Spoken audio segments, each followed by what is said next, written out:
Okay, g'day boys. So this week in maths, we're actually looking at something called a decimal fraction. So with decimal fractions, the way that they work is that it's a number that has a decimal but can also be converted to an actual type of fraction. We might start with fractions just to revise a little bit.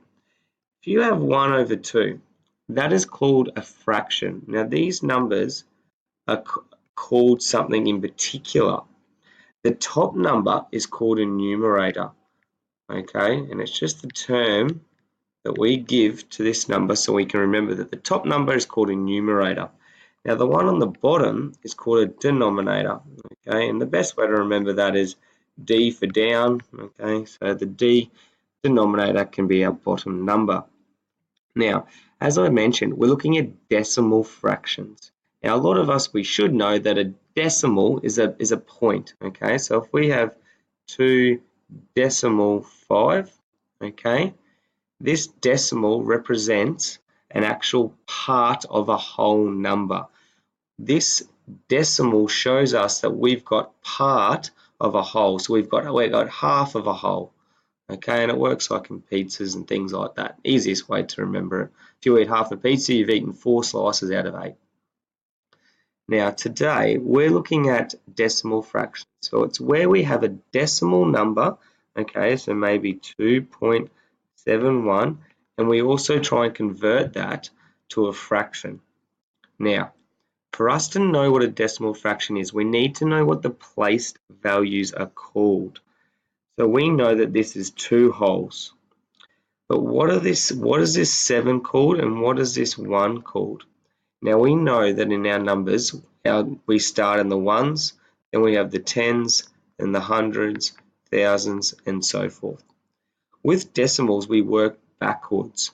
And we can't have ones because we can't have parts of 1, okay? It just doesn't work. We have to have numbers that are powers of 10. So our 7, okay, is called the tenths column. Okay, with a TH, not just tens, the tenths. Our 1 place value in this instance is called the hundredths. Now, if I was to give you another place value here, if I was to put a 3, I'm sure you can work out that this 3 would be called a thousandths because we're working backwards. And you would keep going until for however long you need for all your decimal places. Okay, so the first thing you need to know is the 7 is a tenths, the 1 is a hundredths, and the 3 is a thousandths. Now, if I was to I'll just delete this.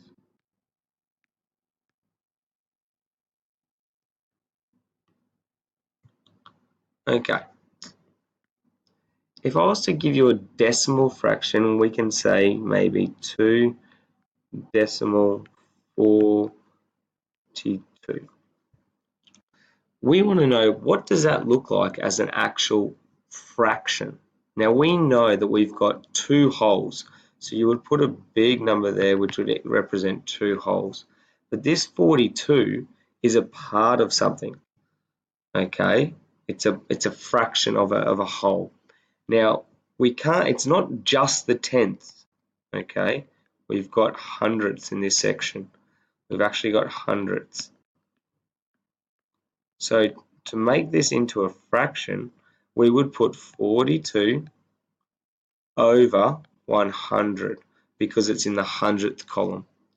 Now, if we didn't have that 2 there, if that wasn't there, our fraction would look like this: 2 and 4 over 10 because we'd be only working with the tenths column. Okay, so let's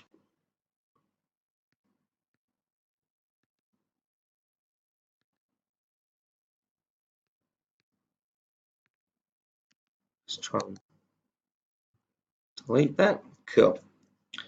Alrighty. So now, how that looks on a grid is a little bit of a difficult part. If we have 2 wholes and we have 53 hundredths, this is how you would write it: 2 and 50 53 hundredths, because remember we said that if it's got two place values, which this one does, this is a hundredths column. Okay, if there was only the one place value, if it only stopped at 2.5, we would have 2 and 5 tenths. But because we got 2, we've got 2 and 53 hundredths. Now, how would that look like on this grid?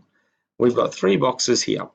These boxes have 100 parts, okay, 100 little boxes, because we're working with hundredths.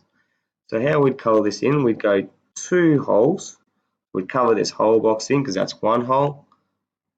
We've got 2 holes, but this is the tricky part. We've got 53 hundredths, so we've got 53 little boxes that we've got to colour in. So we'd colour 5 columns, okay, plus, because that would be the 5. Now we've also got 3 little boxes just there to colour in. So on our grid, 2 and 53 hundredths looks like that. A little bit needed colouring in from you guys though.